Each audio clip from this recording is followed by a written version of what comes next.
apa, terus kemudian memperkenalkan anggota kelompok dan silahkan mempresentasikan materinya dan yang terakhir mengembalikannya pada saya. Oke, silahkan siapa yang akan memimpin?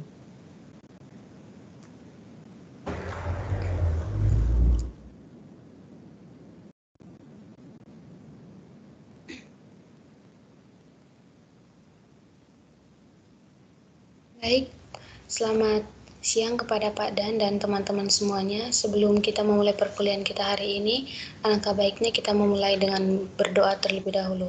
Berdoa menurut agama dan keyakinan masing-masing dipersilakan.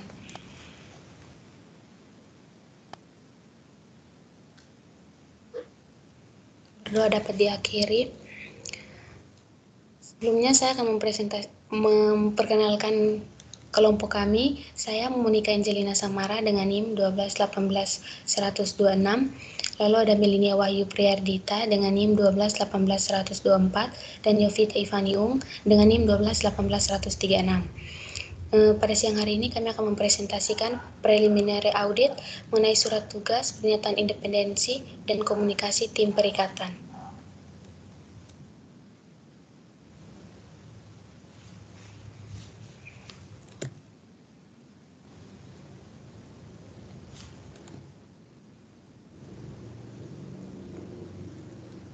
Maaf, apakah slide-nya sudah terganti? Sudah. Baik, yang pertama yaitu mengenai definisi audit. Menurut Mulyadi, auditing adalah suatu proses sistematik untuk memperoleh dan mengevaluasi bukti secara objektif mengenai pernyataan-pernyataan tentang kegiatan dan kejadian ekonomi dengan tujuan untuk menetapkan tingkat kesesuaian antara pernyataan-pernyataan tersebut dengan kriteria yang telah ditetapkan serta penyampaian hasil-hasilnya kepada pemakai yang berkepentingan. Audit dilaksanakan dengan suatu urutan langkah yang direncanakan, terorganisasi, dan bertujuan untuk memperoleh dan juga mengevaluasi bukti secara objektif, memperoleh pernyataan mengenai kegiatan dan kejadian ekonomi, dan menetapkan tingkat kesesuaian.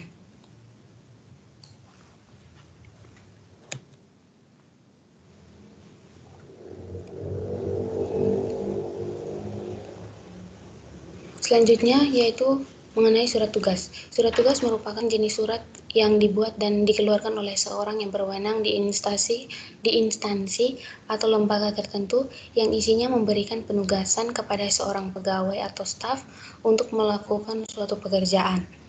Surat penugasan audit merupakan surat penugasan yang dibuat oleh auditor untuk kemudian dimintakan tanda tangan klien. Surat penugasan audit berisikan tentang nama perusahaan dan laporan keuangan yang diaudit, tujuan perjanjian antara auditor dan perusahaan mengenai pemeriksaan ikhtisar laporan keuangan, tanggal pelaksanaan serta tanggal penyelesaian audit, tugas auditor dalam melaksanakan auditing, batasan tanggung jawab auditor dalam melaksanakan audit, khususnya mengenai pembukuan yang sedang diperiksa diminta harus dijelaskan bahwa tanggung jawab pembukuan berada pada pimpinan perusahaan. Selanjutnya yaitu bantuan-bantuan yang diberikan oleh perusahaan untuk memperlancar proses audit yang akan dilakukan. Dan yang terakhir perkiraan besarnya biaya audit dan ketentuan pembayarannya.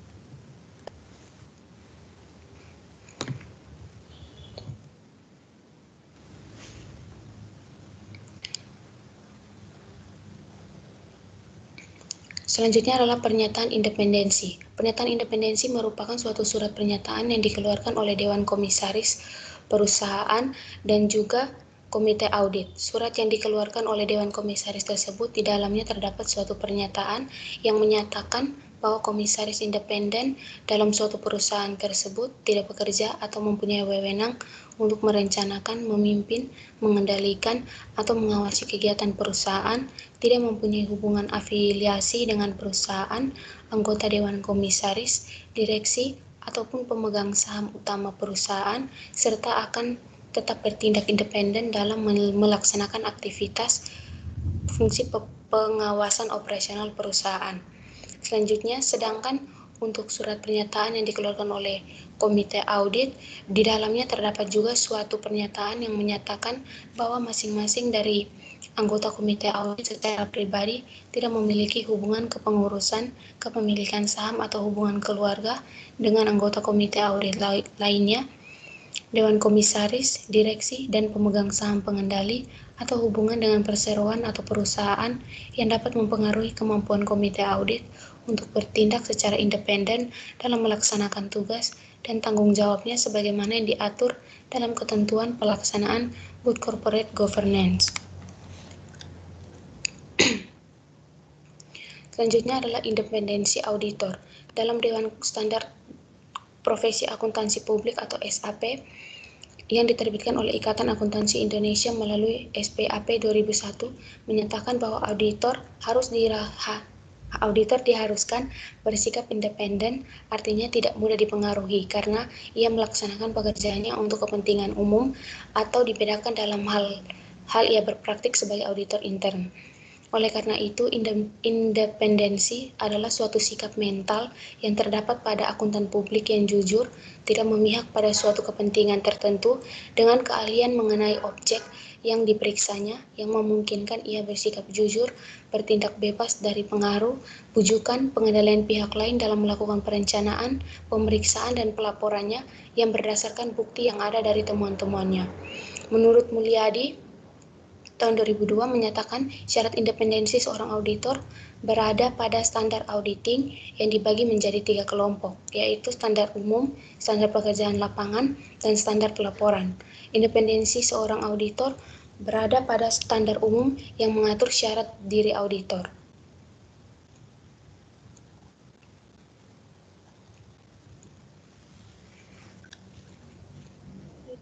Aspek-aspek independensi auditor dan faktor-faktor yang mempengaruhi independensi auditor. Ada 3 aspek yang mempengaruhi independensi auditor, yaitu yang pertama independensi nyatanya, yang kedua independensi dalam penampilan, yang ketiga independensi dari sudut keahlian. Kemudian menurut Shockley 1991, independensi auditor dipengaruhi oleh faktor-faktor sebagai berikut. Yang pertama, pemberian jasa konsultasi pada klien. Yang kedua, persaingan antar kantor akuntan publik. Yang ketiga, ukuran kantor akuntan publik. Dan yang keempat, lama hubungan audit. Selanjutnya, pengaruh independensi terhadap opini auditor. Menurut SKAR 2003, opini auditor yang independen berbeda dengan auditor yang hanya memiliki satu karakter atau sama sekali tidak mempunyai karakter tersebut. Opini auditor yang independen mempunyai tingkat prediksi yang lebih baik dibandingkan opini auditor yang tidak independen. Rata-rata opini audit yang diberikan oleh auditor yang independen lebih mengarah pada lemahnya kelangsungan hidup perusahaan tersebut. Sedangkan pada auditor yang tidak independen dan ahli lebih cenderung memberikan pendapat bahwa perusahaan yang dianalisis tidak mengalami kesulitan dalam kelangsungan hidupnya. Next. Berikutnya, tim perikatan. Pertama, penerimaan perikatan audit. Sebelum audit atas laporan keuangan dilaksanakan, auditor perlu mempertimbangkan apakah ia akan menerima atau menolak perikatan audit dari calon kliennya. Menurut Mulyadi 2016, perikatan adalah kesepakatan dua pihak untuk mengadakan suatu ikatan perjanjian. Dalam perikatan audit, klien yang memerlukan jasa auditing mengadakan suatu ikatan perjanjian dengan auditor. Dalam ikatan perjanjian tersebut, klien menyerahkan pekerjaan audit atas laporan keuangan kepada auditor dan auditor sanggup untuk melaksanakan pekerjaan audit tersebut berdasarkan kompetensi profesionalnya. Langkah awal pekerjaan audit atas laporan keuangan berupa pengambilan keputusan untuk menerima atau menolak perikatan audit dari calon klien atau untuk melanjutkan atau menghentikan perikatan audit dari klien berulang.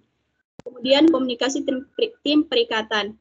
Tim perikatan Group merupakan auditor yang bertanggung jawab atas pelaksanaan pekerjaan proses konsolidasi, berkomunikasi dengan auditor komponen dan juga melakukan penyusunan laporan keuangan grup. Auditor komponen adalah auditor yang melaksanakan pekerjaan atas informasi keuangan yang berkaitan dengan suatu komponen untuk tujuan audit grup. Next. Selanjutnya, sebelum menerima suatu perikatan, auditor dan timnya harus mempertimbangkan apakah ia dan anggota timnya memiliki kompetensi untuk menyelesaikan perikatan tersebut. Sesuai dengan standar auditing yang ditetapkan oleh IAI, hal yang perlu dipertimbangkan seperti tanggung jawab, pemahaman auditor komponen, respon terhadap risiko yang telah dinilai, komunikasi dengan auditor komponen. Selanjutnya, perikatan audit tahun pertama. Laporan keuangan tidak hanya menyajikan posisi keuangan dan hasil usaha tahun berjalan, namun juga mencerminkan dampak dari transaksi yang dimasukkan dalam saldo yang dibawa ke tahun berikutnya dari tahun-tahun sebelumnya, serta kebijakan akuntansi yang diterapkan dalam tahun-tahun sebelumnya.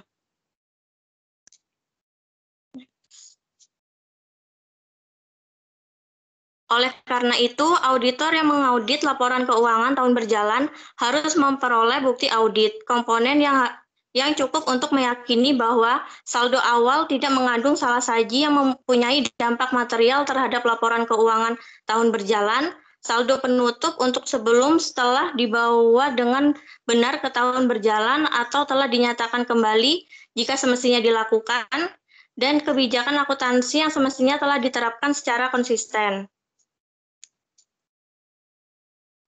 Selanjutnya kita masuk ke dalam aplikasi Atlas yang pertama A140 atau surat tugas. Kertas kerja ini digunakan untuk mengecek kelengkapan surat tugas untuk tim perikatan yang akan melaksanakan audit. Auditor diminta untuk menggunakan drop-down dalam menjawab setiap pertanyaan. Nah, lalu untuk nama KAP, nama AP, nama klien, serta nama yang berada di bawah itu telah tersedia dari A130 atau alokasi jam jasa dan perencanaan lainnya. Lanjut pada sisi paling kanan atas, pada bagian yang disiapkan oleh dan direview oleh itu diisi dengan menggunakan drop-down dengan pilihan inisial nama dari tim. Next.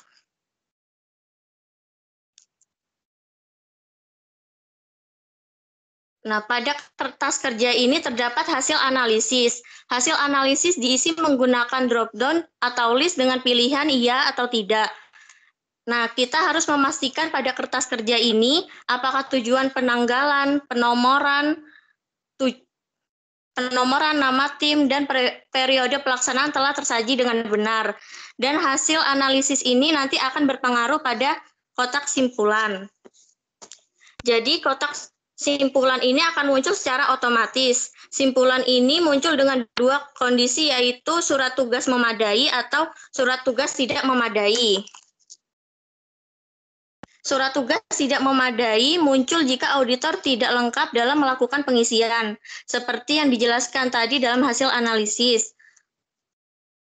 Lalu pada kotak status KKP itu untuk memastikan kelengkapan pada kertas kerja. Next.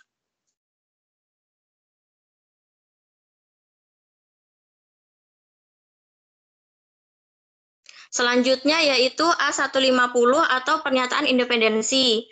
Kertas kerja ini berisi informasi mengenai analisis KAP terhadap independensi atas pelaksanaan audit, baik untuk tim perikatan maupun kantor akuntan publik. Dan untuk mengisi kertas kerja ini sama seperti kertas kerja sebelumnya, bahwa nama kantor akuntan publik dan nama klien akan muncul secara otomatis yang bersumber dari A120. Next.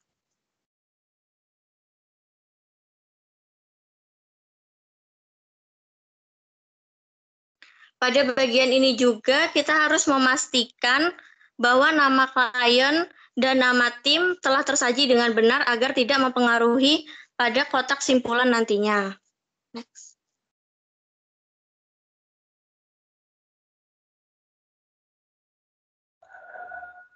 Selanjutnya, komunikasi tim perikatan.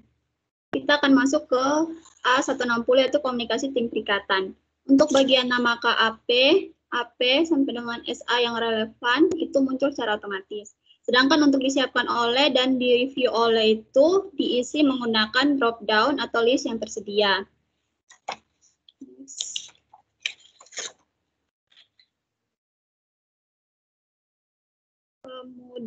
Kemudian dalam bagian bawah kertas kerja tersebut terdapat suatu simpulan yang muncul pada kertas kerja A160, yaitu simpulannya komunikasi yang memadai. Karena auditor lengkap dalam melakukan pengisian atau komunikasi dengan auditor terdahulu mencakup semua kriteria yang terdapat pada kertas kerja A160.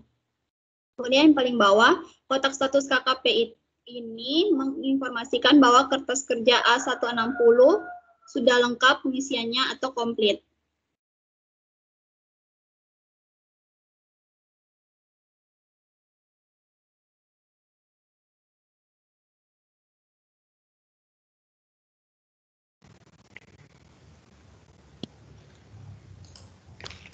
Selanjutnya adalah kertas kerja 170, yaitu Perikatan Audit tahun pertama.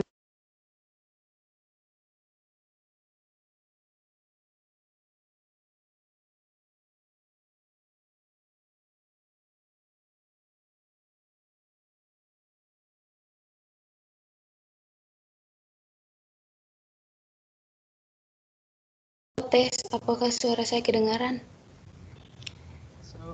Tes. Masuk ya? Oh maaf, soalnya tadi ke-mute. Saya ulang, selanjutnya adalah kertas kerja A170, yaitu Perikatan Audit tahun pertama. Pada bagian atas kertas kerja A170 sama dengan sebelumnya, karena terisi secara otomatis seperti nama KAP, AP, dan nama klien. Kemudian pada simpulan kali ini berbeda dengan simpulan sebelumnya, karena cek saldo tidak memadai. Dan terdapat tulisan, jelaskan bagaimana KAP melakukan uji saldo awal. Tulisan ini muncul karena terdapat kriteria yang tidak tercantum pada kertas kerja A170.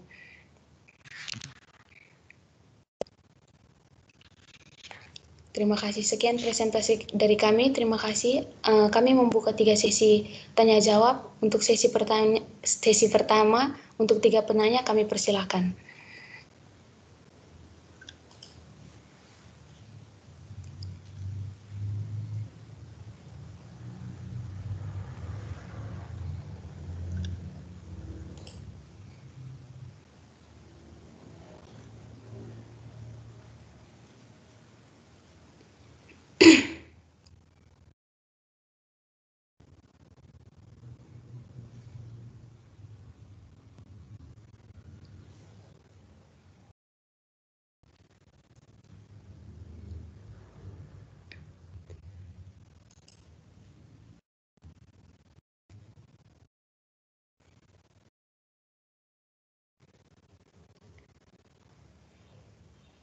Meli dan Ivani mungkin bisa minta tolong untuk memilih penanyanya, soalnya masih loading di tempat saya.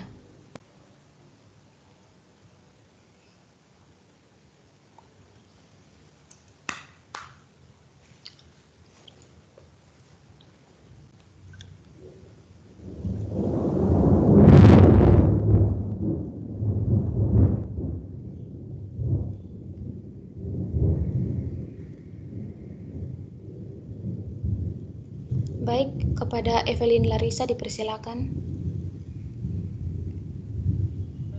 Terima kasih kelompok kesempatannya. Saya Evelyn Larissa dengan NIM belakang 7 ingin bertanya, bisa jelaskan nggak 3 aspek yang mempengaruhi independensi auditor itu maksudnya bagaimana ya? Terima kasih. Baik, selanjutnya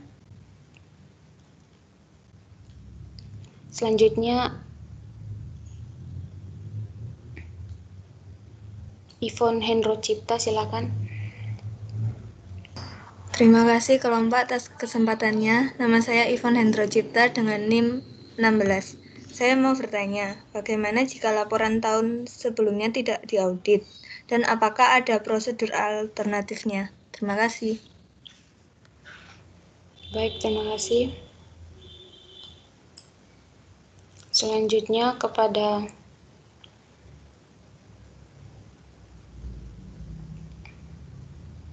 Sylvia dipersilakan. Baik, terima kasih atas kesempatannya. Saya Sylvia dengan NIM 1218-132. Saya ingin bertanya, apa sanksinya apabila auditor itu terbukti tidak independen? Karena tadi belum dijelaskan. Terima kasih. Baik, kami akan berdiskusi terlebih dahulu untuk menjawab pertanyaan.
Baik, saya akan menjawab pertanyaan dari Sylvia.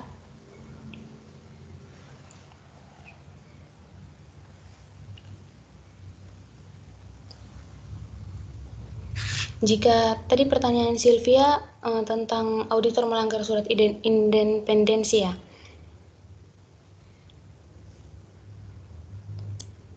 Iya, Angel.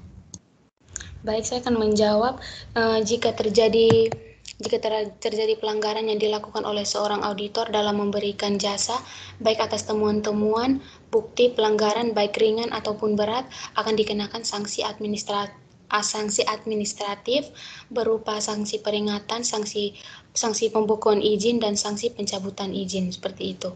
Apakah menjawab? Sudah, terima kasih. Sama-sama. Selanjutnya saya akan menjawab pertanyaan dari Saudari Yvonne. Bagaimana jika laporan tahun sebelumnya tidak diaudit, apakah ada prosedur lainnya? Jika laporan keuangan tahun sebelumnya tidak diaudit atau jika auditor tidak dapat memperoleh keyakinan dengan mereview kertas kerja auditor pendahulu, maka auditor harus memperoleh bukti audit kompeten yang cukup untuk mendukung asersi yang terkandung dalam saldo awal sepanjang saldo-saldo tersebut berdampak terhadap laporan keuangan tahun berjalan. Apakah menjawab? Jawab, terima kasih. Sama-sama. Selanjutnya, saya akan menjawab pertanyaan Evelyn tentang 3 aspek yang mempengaruhi independensi seorang auditor. Itu yang pertama, independensi senyatanya yaitu auditor harus mempunyai kejujuran yang tinggi. Kemudian independensi dalam penampilan itu merupakan pandangan pihak lain terhadap diri auditor sehubungan dengan pelaksanaan auditor. Auditor harus menjaga kedudukannya sedemikian rupa sehingga pihak lain akan mempercayai sikap independen dan objektivitasnya. Terus yang ketiga, independensi dari sudut kalian, yaitu yang berhubungan erat dengan kompetensi atau kemampuan auditor dalam melaksanakan dan menyelesaikan tugasnya. Apakah sudah bisa menjawab, Evelyn? Terima kasih, kelompok. Nah,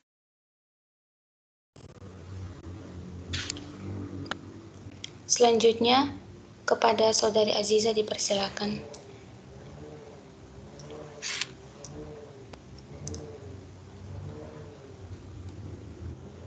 Ya baik, terima kasih atas waktunya. Perkenalkan, nama saya Zaisi Farobani dengan NIM 1218-1003. Saya ingin bertanya, sebelum menerima perikatan, biasanya auditor dan timnya harus mempertimbangkan kompetensi yang memadai untuk menyelesaikan perikatan. Nah, bisa tolong dijelaskan nggak secara lengkap pertimbangan-pertimbangan apa saja yang dimaksud? Terima kasih. Baik, terima kasih. Selanjutnya, Claritas dipersilakan. Terima kasih atas kesempatannya. Saya Maria Clareta dengan NIM 1218123. Saya ingin bertanya, apakah seorang auditor seringkali mengalami kesulitan dalam mempertahankan mental independennya? Dan jika sering mengalami kesulitan, apa saja yang menyebabkan hal tersebut terjadi? Terima kasih. Baik, terima kasih. Selanjutnya, Angela dipersilakan.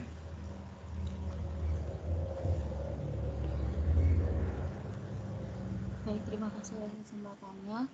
Saya Angela dengan NIM 1218140 ingin bertanya tentang perikatan tadi itu kan pasti tertulis di suatu kayak perjanjian itu. Nah, itu tuh tertulis di mana, kemudian kalau misalnya ada permasalahan di tim perikatannya itu, kemudian salah seorang dari anggota timnya itu mengeluarkan diri gitu, kayak mengundurkan diri dari tim tersebut, hukumannya apa atau sanksinya apa? Terima kasih.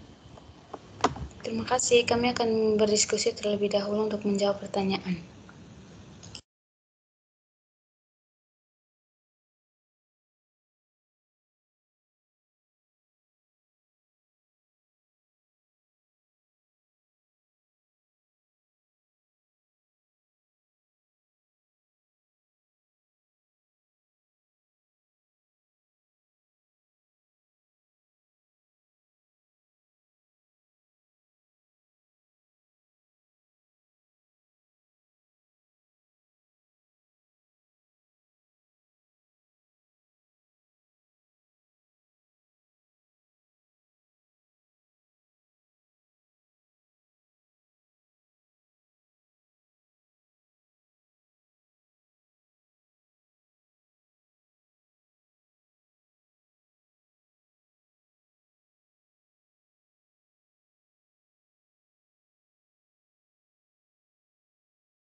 Baik, saya akan menjawab pertanyaan dari Saudari Aziza. Pertimbangan-pertimbangan yang dimaksud tersebut, yang pertama adalah tanggung jawab. Rekan perikatan grup bertanggung jawab atas opini audit grup dan pelaksanaan audit grup sesuai dengan ketentuan peraturan perundang-undangan yang berlaku. Pertimbangan yang kedua, pemahaman auditor komponen. Jika tim perikatan grup merencanakan meminta auditor komponen untuk melaksanakan pekerjaan atas informasi keuangan komponen, tim perikatan grup harus memperoleh pemahaman tentang hal berikut. Apakah auditor komponen memahami dan mematuhi ketentuan etika yang relevan dengan audit group. Selanjutnya, pertimbangan yang ketiga yaitu respon terhadap risiko yang telah dinilai. SA 600 menyatakan bahwa auditor diharuskan untuk merancang dan mengimplementasikan respon tepat yang ditujukan ke risiko yang telah dinilai atas kesalahan penyajian material laporan keuangan. Dan pertimbangan yang terakhir yaitu komunikasi dengan auditor komponen. Tim perikatan grup harus mengomunikasikan ketentuan-ketentuannya kepada auditor komponen seperti pekerjaan yang harus dilaksanakan. Apakah terjawab, Saudari Aziza? Baik, terima kasih.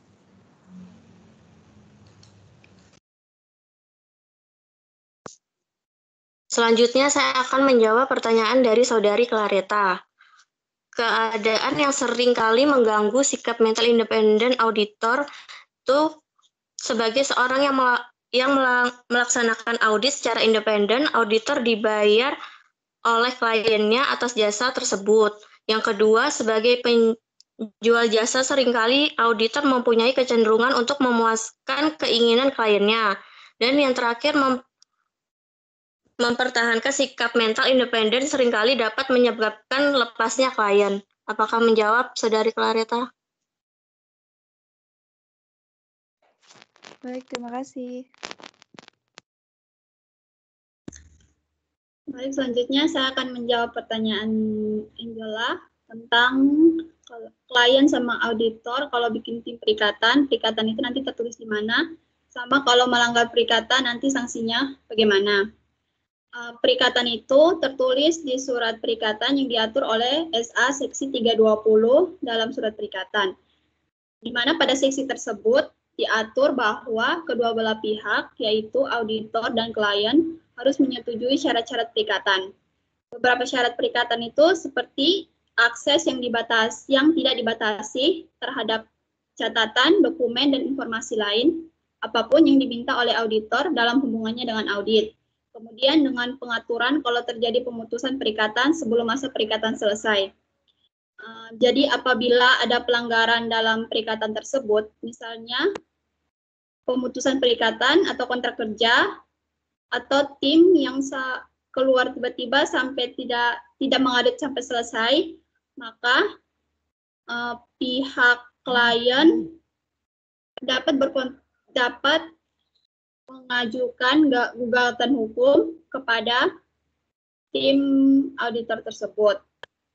Dikarenakan auditor menyalahi atau melanggar kontrak kerja perikatan yang telah dibuat. Apakah sudah bisa menjawab, Angela? Baik, terima kasih.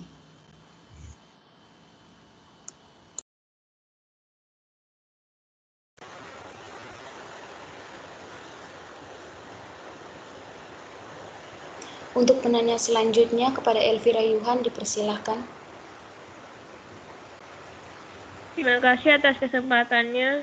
Saya Elvira Yuhan dari NIM belakang 6. Di sini saya mau bertanya di slide pertama mengenai tujuan auditing ada 3, yaitu memperoleh dan juga mengevaluasi bukti secara objektif, pernyataan mengenai kegiatan dan kejadian ekonomi, dan menetapkan tingkat kesesuaian. Itu maksudnya bagaimana ya? Soalnya tadi belum dijelaskan. Terima kasih. Terima kasih. Selanjutnya kepada Dewanti Mayasari, dipersilahkan. Baik, terima kasih atas kesempatannya. Saya Dewanti Mayasari dengan NIM 12-18-1005 ingin bertanya. Apa yang harus dilakukan auditor pengganti sebelum menerima perikatan? Terima kasih. Selanjutnya, pada Talia dipersilakan. Baik, terima kasih penyaji atas waktunya. Saya Talia dengan NIM 12181135. Saya ingin bertanya, standar umum yang mengatur syarat-syarat di dalam diri auditor itu apa saja ya? Terus terdapat di mana? Terima kasih. Baik, terima kasih.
Baik, saya akan menjawab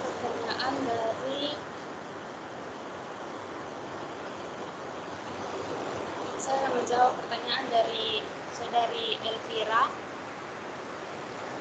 mengenai maksud dari memperoleh dan mengevaluasi bukti secara objektif, pernyataan mengenai kejadian ekonomi dan menetapkan tingkat kesesuaian.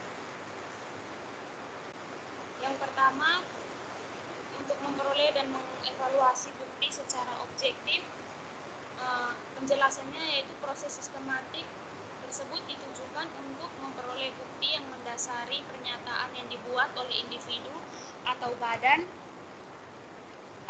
usaha, serta untuk mengevaluasi tanpa memilih atau berprasangka terhadap bukti-bukti tersebut.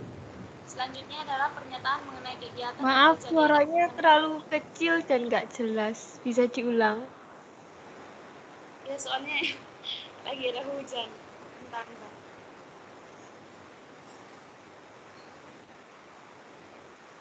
Maaf kalau suaranya nggak kedengaran, soalnya lagi hujan deras. Baik, saya ulang. Untuk memperoleh dan mengevaluasi bukti secara objektif, proses sistematik tersebut ditujukan untuk memperoleh bukti yang mendasari pernyataan yang dibuat oleh individu atau badan usaha, serta untuk mengevaluasi tanpa memihak atau berprasangka terhadap bukti-bukti. Selanjutnya, pernyataan mengenai kegiatan atau kejadian ekonomi. Yang dimaksud dengan pernyataan mengenai kegiatan dan kejadian ekonomi di sini adalah hasil dari proses akuntansi. Selanjutnya, menetapkan tingkat kesesuaian, yaitu pengumpulan bukti mengenai pernyataan dan evaluasi terhadap hasil pengumpulan bukti tersebut dimaksudkan untuk menetapkan kesesuaian pernyataan tersebut dengan kriteria yang telah ditetapkan. Apakah menjawab, Saudari Elvira? Iya, sudah. Terima kasih. Selanjutnya saya akan menjawab pertanyaan dari Saudari Maya. Apa yang harus dilakukan auditor pengganti sebelum menerima perikatan? Jadi auditor pengganti harus mencari keterangan terlebih dahulu kepada auditor pendahulu mengenai masalah-masalah yang spesifik, antara lain mengenai fakta yang mungkin berpengaruh terhadap integritas manajemen yang menyangkut ketidaksepakatan dengan manajemen mengenai penerapan prinsip akuntansi, prosedur audit atau soal-soal signifikan serupa, dan tentang pendapat auditor pendahulu mengenai alasan klien dalam mengganti auditor. Nah, jawaban dari auditor pendahulu ini akan bermanfaat bagi auditor pengganti dalam mempertimbangkan penerimaan atau penolakan perikatan audit dari calon klien. Apakah menjawab, Saudari Maya? Baik, terima kasih. Selanjutnya, saya akan menjawab pertanyaan dari Thalia tentang standar umum yang mengatur syarat-syarat itu apa saja.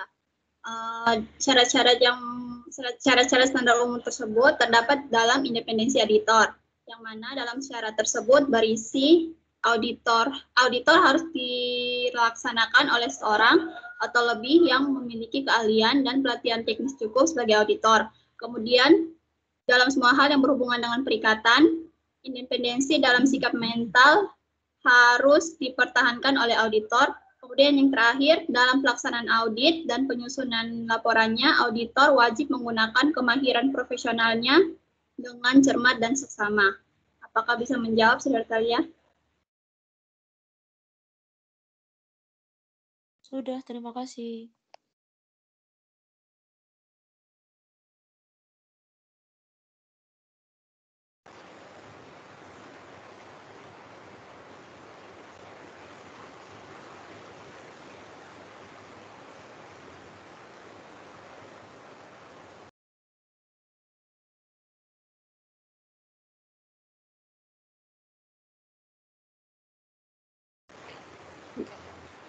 Karena kami sudah menjawab pertanyaan dari 3 sesi tersebut, karena keterbatasan waktu, bagi teman-teman yang belum mendapatkan kesempatan untuk bertanya, mungkin bisa bertanya di lain waktu.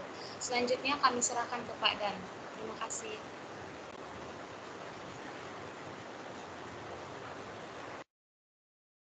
Ya, terima kasih kepada kelompok yang sudah membantu kita belajar mengenai preliminary audit 2, khususnya untuk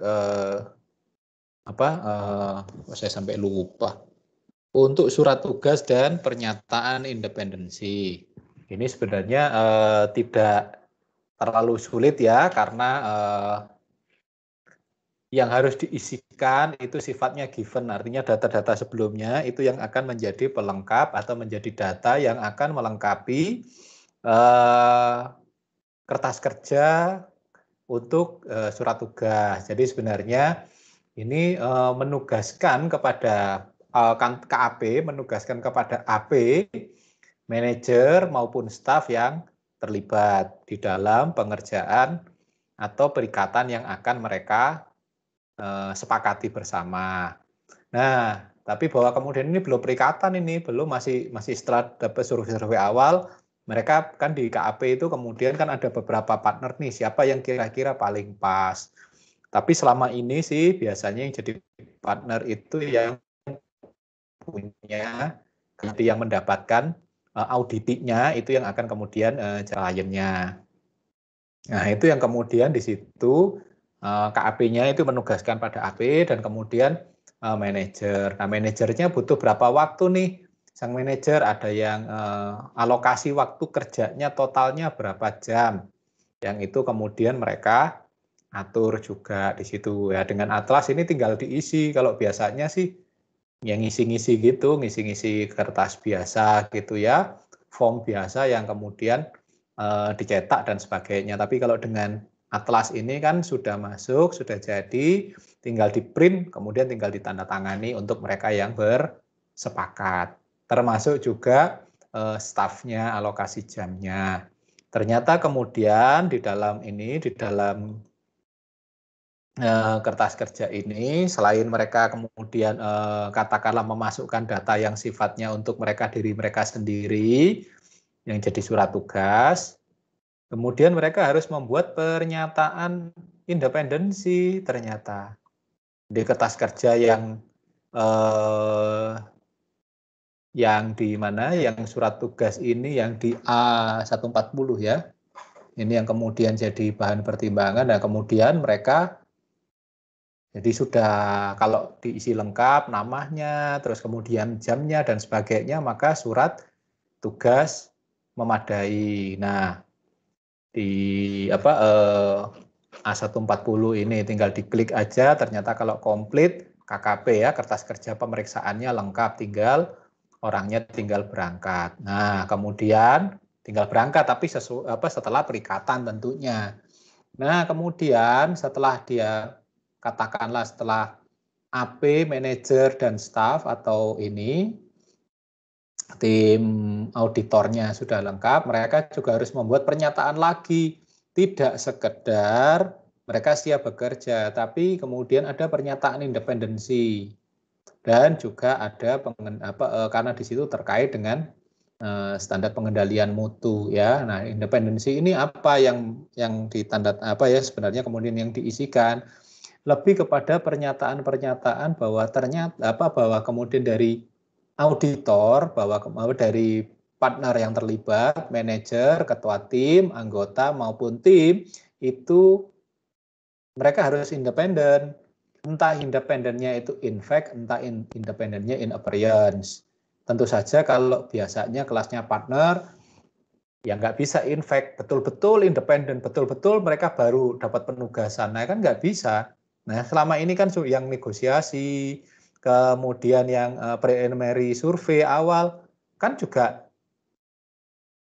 ininya AP-nya. Jadi ya tentu saja mereka, tapi mereka kemudian independennya tidak in fact, nyata-nyata mereka tidak berhubungan, tidak kenal dan sebagainya. Tentu saja, tapi ya tetap tidak boleh berelasi. Nah di situ kan ada beberapa surat pernyataan, bukan bagian dari komisaris, baik komisaris utama maupun komisaris utama, komisaris independen maupun komisaris yang lain. Mereka juga bukan bagian dari manajemen. Itu kemudian diklik di sini dan kemudian itu nanti akan muncul jadi surat pernyataan bahwa kemudian benar betul bahwa sang auditor maupun timnya itu tidak terlibat atau bukan bagian dari perusahaan. Nah, nanti saya kasih contohnya ya, contohnya yang gampang itu ya, yang jelas. Nah, kemudian di sini kan muncul ya apa timnya dan sebagainya, terus kemudian yang di komunikasi tim perikatan ini. Jadi setelah muncul yang kemudian di 140 sudah beres. Jadi surat tugas, kemudian statement of independence atau independensi itu sudah tertulis. Nah, maka kemudian tinggal bagaimana perikatan itu disiapkan. Komunikasinya perikatan ini disiapkan di A150. Nah, di sini ada isian-isiannya. Ternyata apa? Ternyata ada pertanyaan. Ada kesepahaman tim perikatan dan sebagainya. Terus kemudian apakah tim perikatan memahami periode pelaksanaan audit? Jadi sebenarnya lebih di dalam ya. Terus kemudian apakah memiliki keterampilan dan keahlian. Nah ini kan sebenarnya isian yang terkait dengan yang namanya standar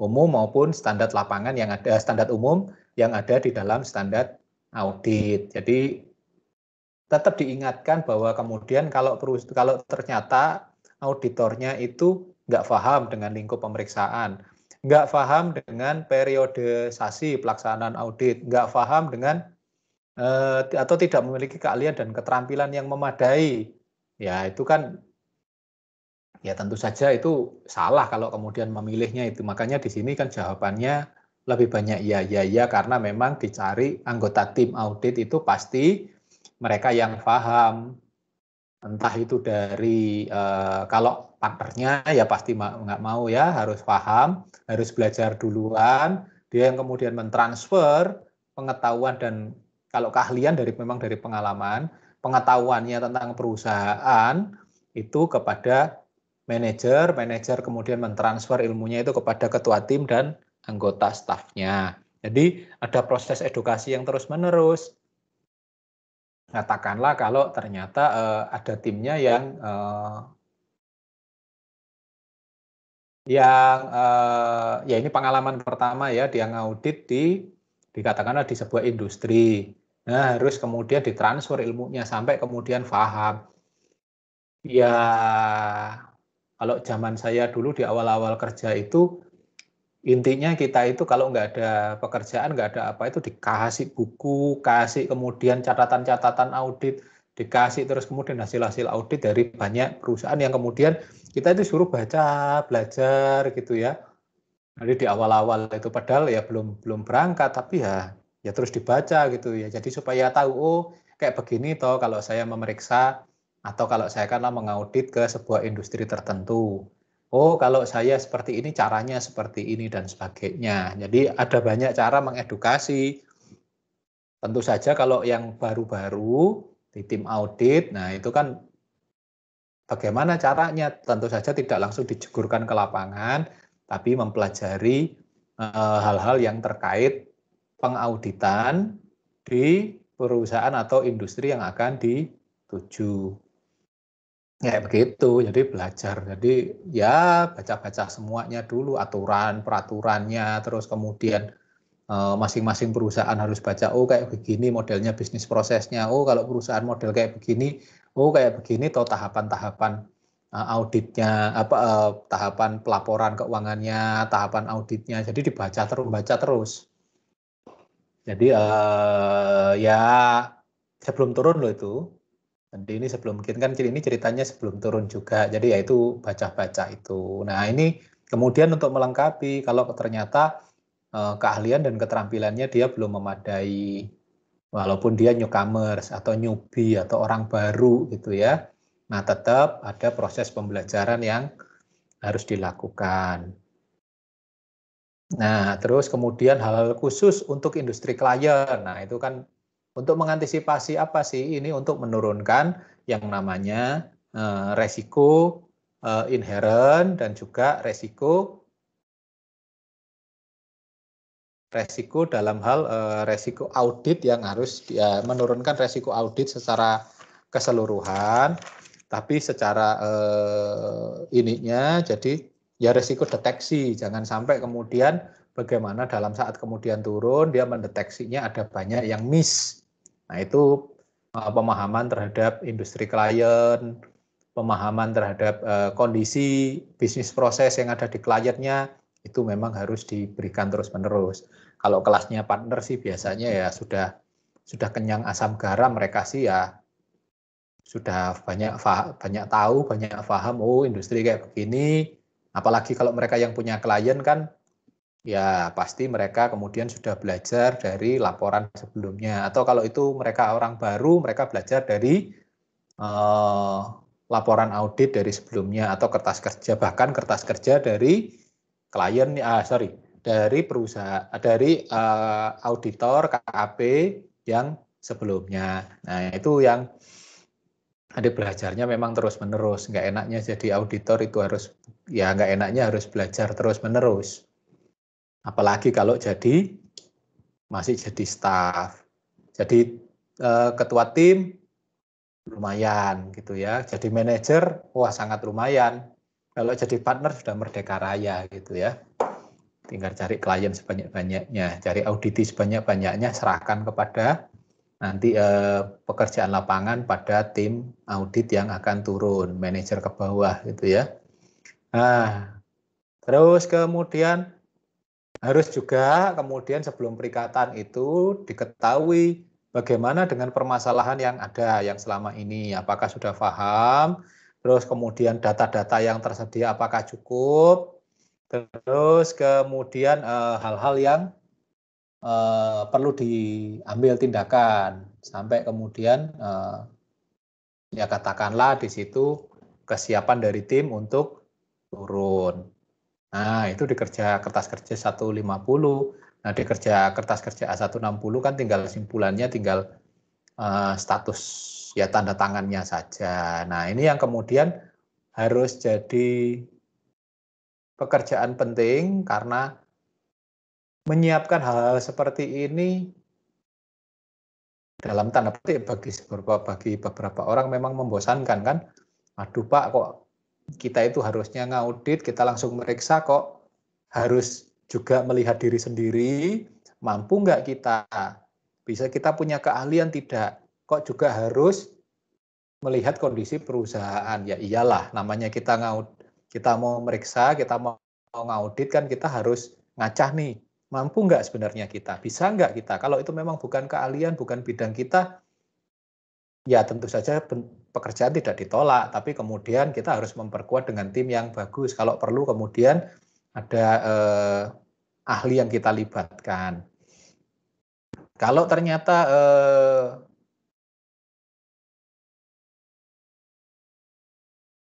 dari klien ternyata ada banyak masalah, ya tentu saja jangan kemudian karena saking ngebetnya kita ingin dapat audit, kita anggap semuanya beres, semuanya sudah tercover, semuanya sudah siap datanya, jadi tutup mata, ya nggak bisa seperti itu.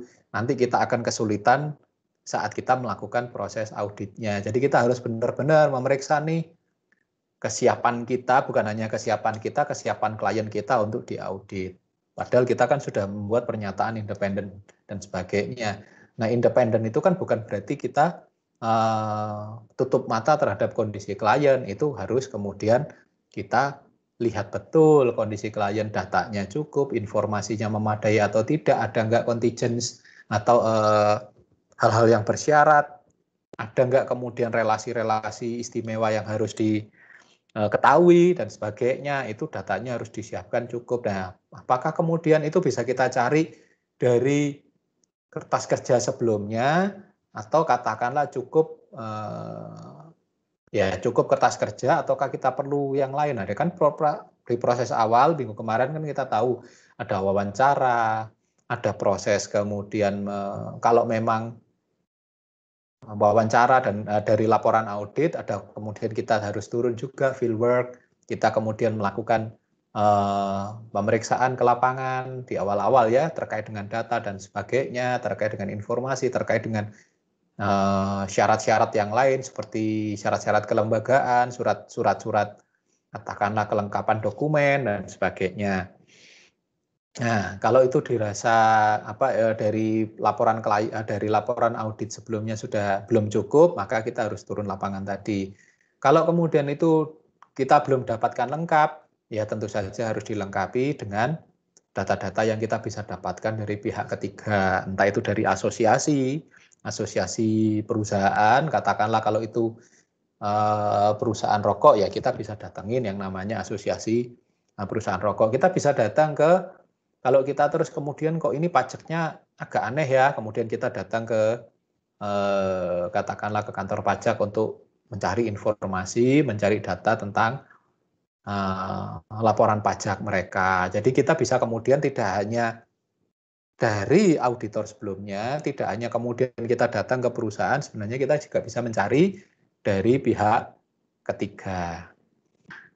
Nah, setelah itu terkumpul, cukup dan sebagainya, baru kita melangkah yang ke yang lain. Jadi yang kemudian, apa yang kita lakukan? Kita persiapkan Kalau itu kemudian kita sudah siap ya, independensi sudah memadai, data sudah cukup dan sebagainya, kita masuk ke perikatan tahun pertama. Nah, di sini kan di perikatan tahun pertama ini yang ada di A170 ini kan ada semua di sini muncul gitu ya.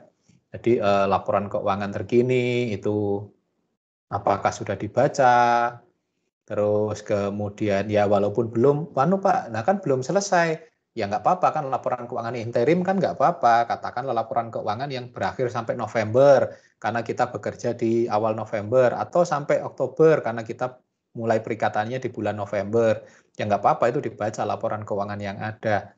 Terus kemudian hal yang lain terkait dengan perusahaan SOP dan sebagainya yang awal-awal yang umum itu bisa kita mintakan. Proses bisnis dan sebagainya untuk meyakinkan kita bahwa kita memang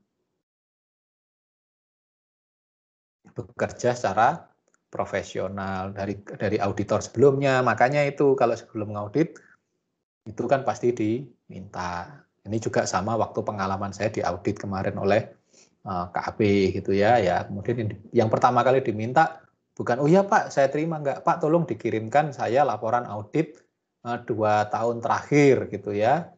Ya saya kirim semuanya baru kemudian setelah dipelajari dibaca. Oke, Pak bagaimana saya ingin tahu bisnis prosesnya. Jadi enggak langsung. Dia pertemu ngobrol dengan saya, kebetulan saya sebagai auditor internalnya atau ya posisinya kalau saat di tempat kerja yang lain itu di koperasi itu saya sebagai pengawas ininya, ketua pengawasnya. Jadi ngobrol dengan auditornya, dengan AP-nya yang kemudian jadi partner ya.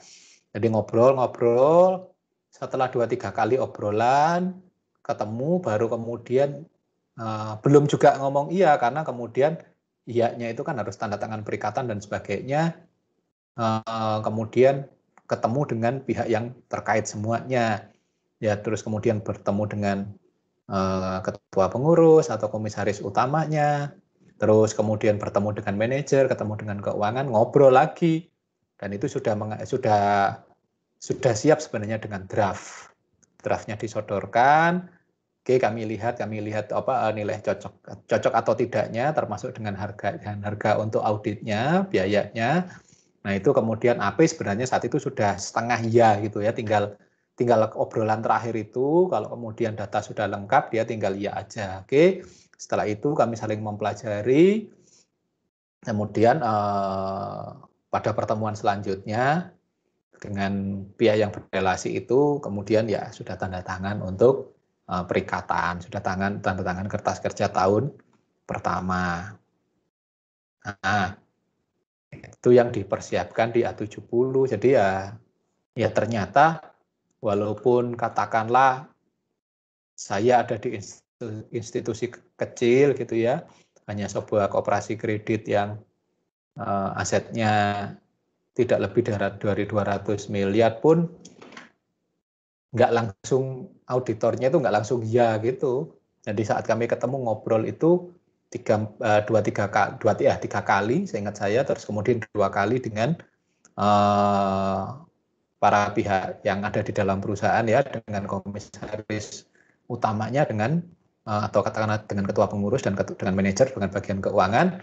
Setelah itu katakanlah total ketemu dengan ngobrol dengan saya itu setelah 5 kali baru kemudian perikatan ditandatangani karena memang apa kondisinya baru menjadi KAP yang baru menjadi AP yang baru. Nah kemudian informasi yang ada sebelumnya sudah kami serahkan dan kemudian informasi yang sekarang itu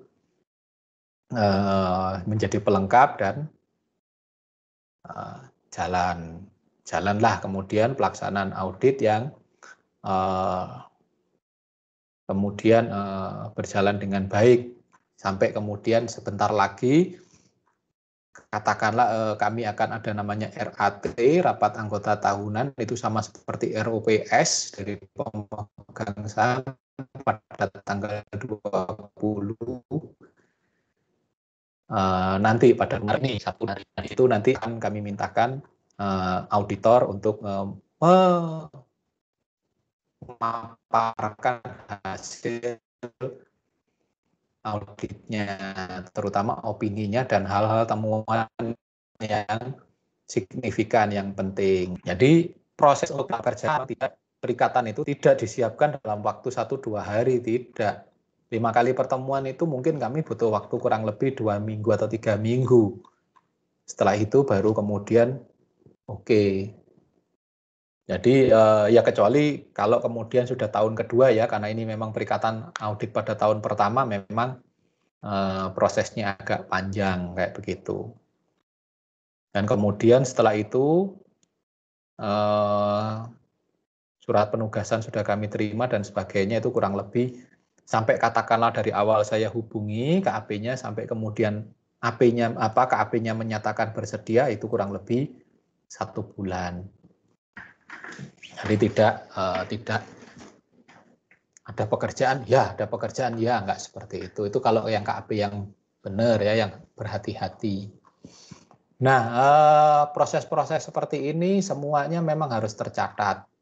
Nah, kebetulan dengan menggunakan atlas ini, kertas kerja, baru bisa kertas kerja terbantu dengan memanfaatkan atlas sehingga semuanya tercatat, terdokumentasi dengan baik itu yang written, yang tercetak maupun yang nanti di dalam sistem. Karena ada nggak Pak yang ngawur-ngawur gitu? Ada banyak KAP yang pokoknya terima pekerjaan, terus kemudian tidak melakukan survei, sampling toh, jalan, langsung audit, kemudian keluar opininya ada. Ya kalau ketahuan nanti kemudian ujung-ujungnya pasti akan disuspend gitu ya. Ada banyak, ada kasus juga terjadi di Malang ini yang sampai disuspend karena apa? Karena yaitu tadi mengobrol pekerjaannya. Jadi kertas kerjanya itu dikerjakan nanti setelah auditnya berlangsung, setelah opininya keluar bahkan. Nah itu kan harus hati-hati kita ya, nanti kan kalau seperti itu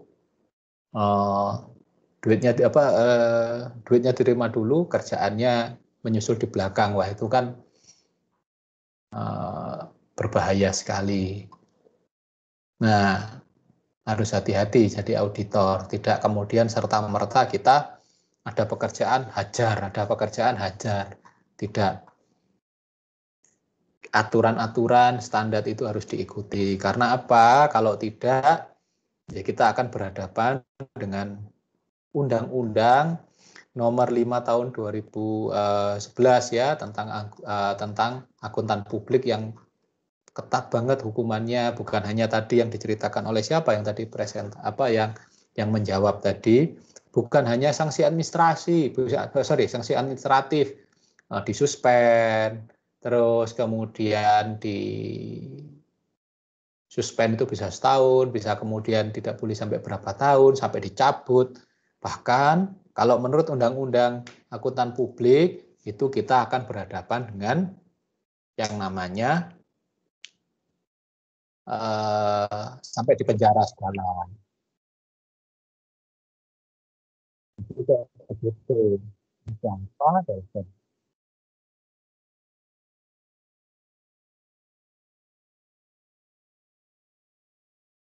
Oke, nah, saya tolak, saya reject. Ini kebetulan ada yang nelpon gitu ya.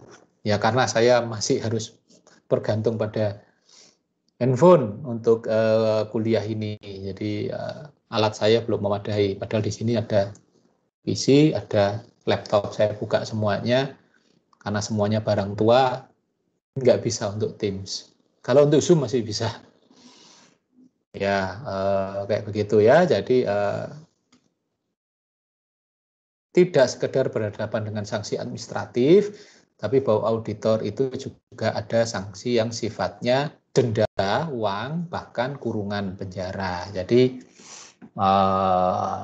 bukan perkara mudah jadi auditor. Jadi harusnya tidak main-main, apalagi menjadi auditor independen atau menjadi akuntan publik. Karena apa? Tanggung jawabnya itu menyusun laporan yang itu memberikan keyakinan kepada publik, memberikan keyakinan kepada masyarakat bahwa laporan keuangan yang disusun itu sudah baik, sudah layak, sudah wajar. Nah, itu kan nggak gampang.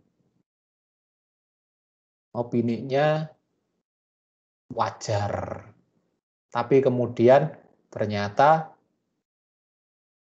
perusahaannya bermasalah, tidak wajar, auditinya tidak wajar. Nah, itu kan jadi apa ya, bukan hanya beban moral, tapi kan bisa saja kita dianggap kriminal karena memberikan keyakinan bahwa auditi kita itu baik-baik saja, ternyata tidak baik-baik saja. Nah, itu kan beban moral, tidak hanya kemudian administrasi, tapi kemudian sampai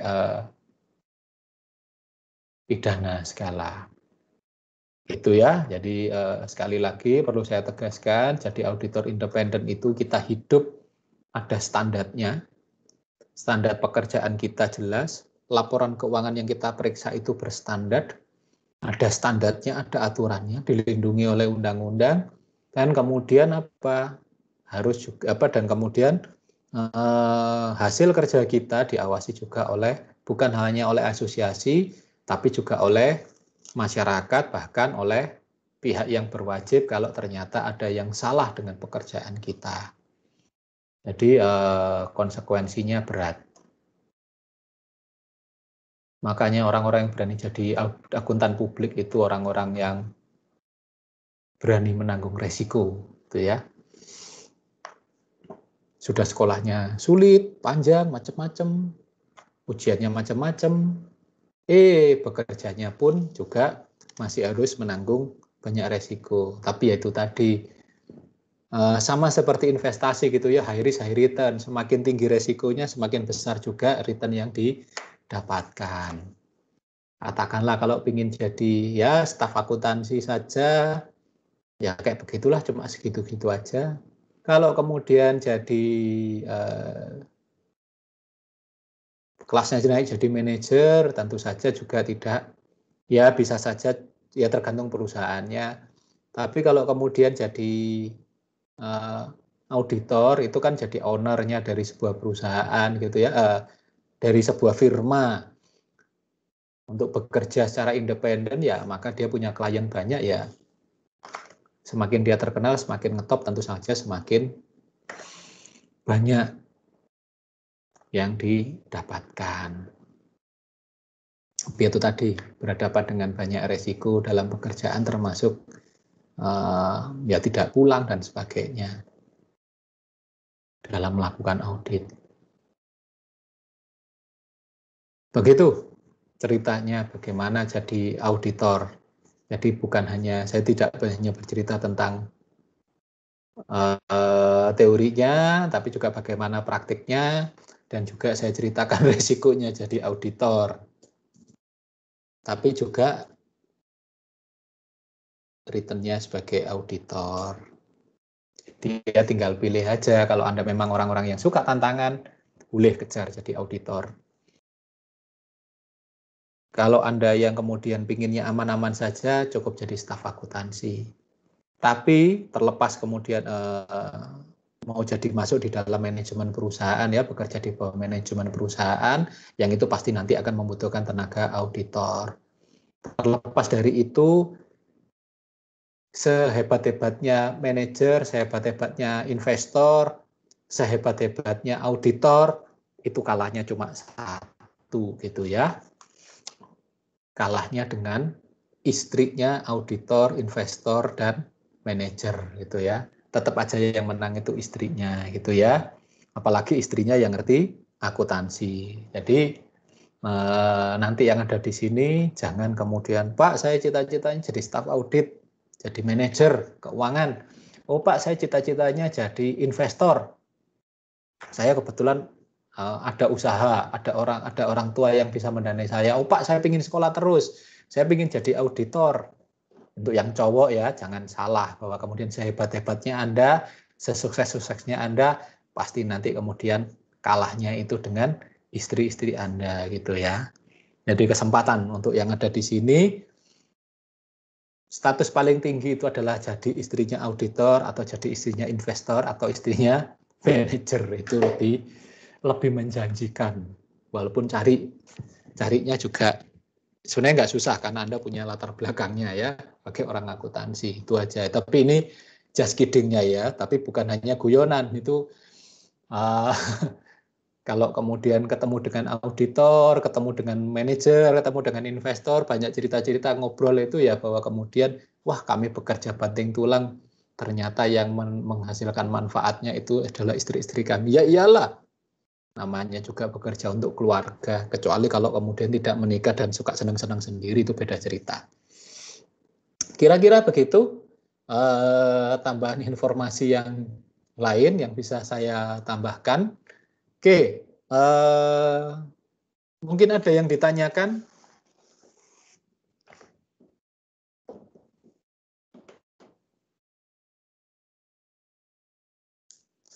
Kalau belum ada, preliminary audit sudah terlewati, kita akan masuk ke sesi kedua, risk assessment ya. Minggu depan itu materialitas. Saya nggak tahu siapa yang akan maju. Tapi yang terpenting, apa yang bisa saya sampaikan dari presentasi hari ini, yang saya senang materi presentasinya. Ada beberapa memang kekurangan, ada beberapa memang kesalahan, tapi rapi.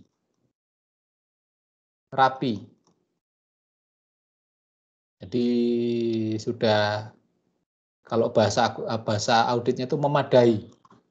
Rapi banget tatanannya. Perkara kurang-kurangnya yang lain nanti bisa dibaca untuk kemudian dipelajari. Tapi rapi, enak dibaca, presentasinya juga menarik, enak untuk diikuti.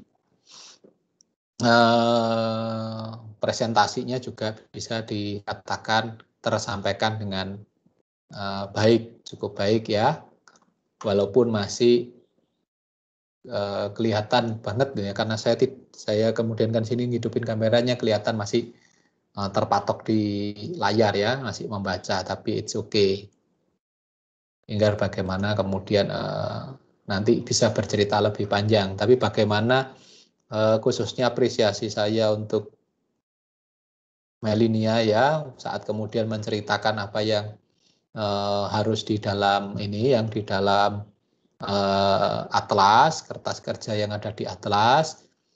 Saya nggak tahu, walaupun PKL-nya yang saya tahu kan tidak ada yang PKL di KAP gitu ya, tapi mempresentasikannya cukup bagus, jadi memahami betul-betul isi dari atlas, tidak hanya sekadar kemudian ini isinya apa gitu, tapi kemudian ada belajar ya. Yang lainnya bukan berarti tidak bagus, tapi apresiasinya karena apa? Karena membaca beda ya, membaca terus kemudian dengan mencoba, terus kemudian dengan kemudian menyajikan ulang itu sangat berbeda, karena ya walaupun ini di kertas kerja awal-awal ini ya, preliminary audit ini memang masih normatif, tapi paling tidak pemahamannya cukup baik untuk memahami atlas itu ya. Oke, kalau tidak ada yang lain lagi, kalau tidak ada yang ditanyakan, semoga untuk minggu depan, untuk risk assessment, karena masuk hal yang baru, kita akan belajar tentang materialitas minggu depan. Saya harapkan juga akan ditampilkan dengan baik, seperti presentasi hari ini, rapi, terus kemudian enak untuk dibaca, dan juga nanti enak untuk didengar saat mempresentasikannya juga lebih baik lagi, tidak ya bukan hanya sekedar membaca boleh, tapi kemudian dengan interpretasi yang milik dari penyaji sendiri. Itu saja yang ingin saya sampaikan. Kalau memang tidak ada tambahan, tidak ada pertanyaan, kita akan tutup perkuliahan tentang praktikum audit ya, tentang preliminary audit, khususnya untuk surat tugas dan independensi. dan perikatan pada tahun pertama. Kita akan tutup dengan doa. Semoga semua yang ada di sini mendapatkan berkat dari Tuhan dan bisa lulus dengan baik sesuai dengan waktunya. Berdoa menurut iman kepercayaan masing-masing, dipersilahkan.